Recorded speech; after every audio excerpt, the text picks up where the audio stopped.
"Ain't any saint," mused the Traveling Salesman meditatively, "and I ain't very much to look at, and being on the road ain't a business that would exactly enhance my valuation in the eyes of a lady who was actually looking out for some safe place to bank her affections. But I've never yet reckoned on running with any firm that didn't keep up to its advertising promises, and if a man's courtship ain't his own particular, personal advertising proposition, then I don't know anything about anything. So if I should croak suddenly any time in a railroad accident or a hotel fire or a scrap in a saloon, I ain't calculating on leaving my wife any very large amount of sore thoughts. When a man wants his memory kept green, he don't mean gangrene. Oh, of course," the Salesman continued more cheerfully, "a sudden croaking leaves any fellow's affairs at pretty raw ends. Lots of queer, bitter tasting things that would probably have been all right enough if they'd only had time to get ripe. Lots of things, I haven't a doubt, that would make my wife kind of mad, but nothing, I'm calculating, that she wouldn't understand. There'd be no questions coming in from the office, I mean, and no fresh talk from the road that she ain't got the information on hand to meet. Life insurance ain't by any means, in my mind, the only kind of protection that a man owes his widow. Provide for her future if you can. That's my motto. But a man's just a plain bum who don't provide for his own past. She may have plenty of trouble in the years to come settling her own bills, but she ain't going to have any worries settling any of mine. I tell you, there'll be no ladies swelling round in crape at my funeral that my wife don't know by their first names." With a sudden startling guffaw, the Traveling Salesman's mirth rang joyously out above the roar of the car. "Tell me about your wife," said the Youngish Girl a little wistfully. Around the Traveling Salesman's generous mouth the loud laugh flickered down to a schoolboy's bashful grin. "My wife?" he repeated. "Tell you about my wife? Why, there isn't much to tell. She's little, and young, and was a school teacher, and I married her 4 years ago." "And were happy ever after?" mused the Youngish Girl teasingly. "No," contradicted the Traveling Salesman quite frankly. "No, we didn't find out how to be happy at all until the last 3 years." Again his laughter rang out through the car. "Heavens, look at me!" he said at last. "And then think of her! Little, young, a school teacher, too, and taking poetry to read on the train, same as you or I would take a newspaper. Gee, what would you expect?" Again his mouth began to twitch a little. "And I thought it was her fault, most all of the first year," he confessed delightedly. "And then all of a sudden," he continued eagerly, "all of a sudden, one day, more mischievous, spiteful than anything else, I says to her, 'We don't seem to be getting on so very well, do we?' And she shakes her head kind of slow. 'No, we don't,' she says. 'Maybe you think I don't treat you quite right?' I quizzed, just a bit mad. 'No, you don't. That is not exactly right,' she says, and came burrowing her head in my shoulder as cozy as could be.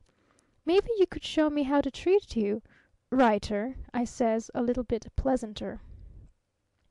'I'm perfectly sure I could,' she says, half laughing and half crying.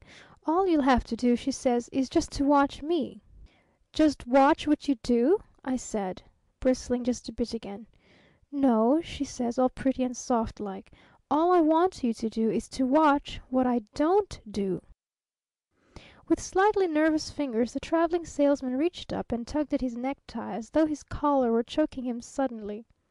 "So that's how I learned my table manners," he grinned. "And that's how I learned to quit cussing when I was mad round the house. And that's how I learned, oh, a great many things. And that's how I learned," grinning broader and broader, "that's how I learned not to come home and talk all the time about the peach whom I saw on the train or the street.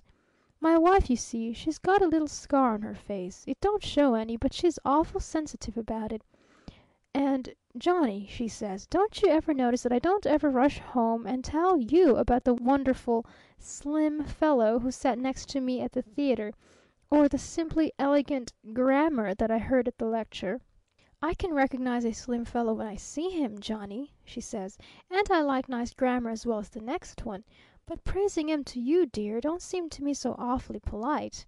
Bragging about handsome women to a plain wife, Johnny,' she says, 'is just about as raw as bragging about rich men to a husband who's broke.'" "Oh, I tell you a fellow's a fool," mused the Traveling Salesman judicially.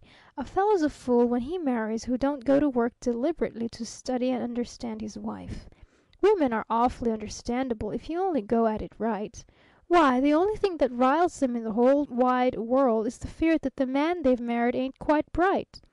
Why, when I was first married I used to think that my wife was awful snippety about other women. But Lord, when you point a girl out in the car and say, 'Well, ain't that girl got the most gorgeous head of hair you ever saw in your life?' and your wife says, 'Yes, Jordan is selling them puffs 6 for $1.75 this winter,' she ain't intending to be snippety at all. No, it's only, I tell you, that it makes a woman feel just plain silly to think that her husband don't even know as much as she does. Why, Lord, she don't care how much you praise the grocer's daughter's style or your stenographer's spelling, as long as you'll only show that you're equally wise to the fact that the grocer's daughter sure has a nasty temper and that the stenographer's spelling is mighty near the best thing about her.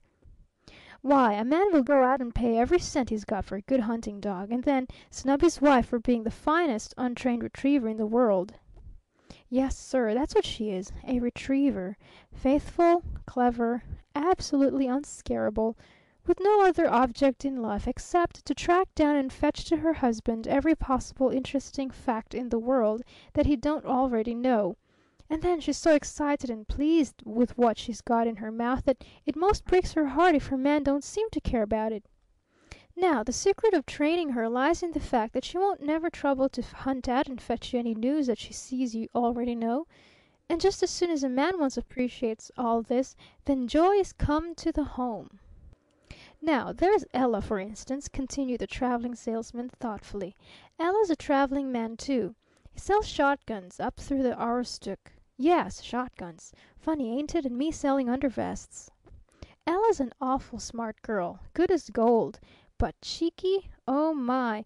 Well, once I would have brought her down to the house for Sunday, and advertised her as a peach and a dandy good fellow, and praised her eyes and bragged about her cleverness, and generally done my best to smooth over all her little deficiencies with as much palaver as I could. And that little retriever of mine would have gone straight to work and ferreted out every single solitary uncomplimentary thing about Ella that she could find, and have fetched him to me as pleased and proud as a puppy, expecting for all the world to be petted and patted for astonishing shrewdness. And there would sure have been gloom in the Sabbath. But now, what I say now is, wife, I'm going to bring Ella down for Sunday.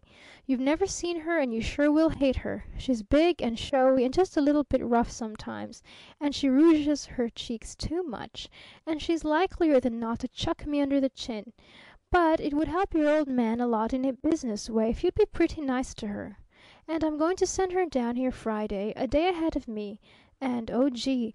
I ain't any more than jumped off the car Saturday night when there's my little wife out on the street corner with her sweater tied over her head, prancing up and down first on one foot and then on the other. She's so excited to slip her hand in mine and tell me all about it.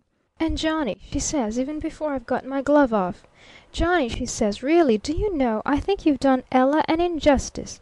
Yes, truly, I do. Why, she's just as kind. And she's shown me how to cut my last year's coat over into the nicest sort of a little spring jacket. And she's made us a chocolate cake as big as a dishpan. Yes, she has. And Johnny, don't you dare tell her that I told you, but do you know she's putting her brother's boy through Dartmouth? And you, old Johnny Clifford, I don't care a darn whether she rouges a little bit or not, and you ought not to care either. So there!" End of part 1.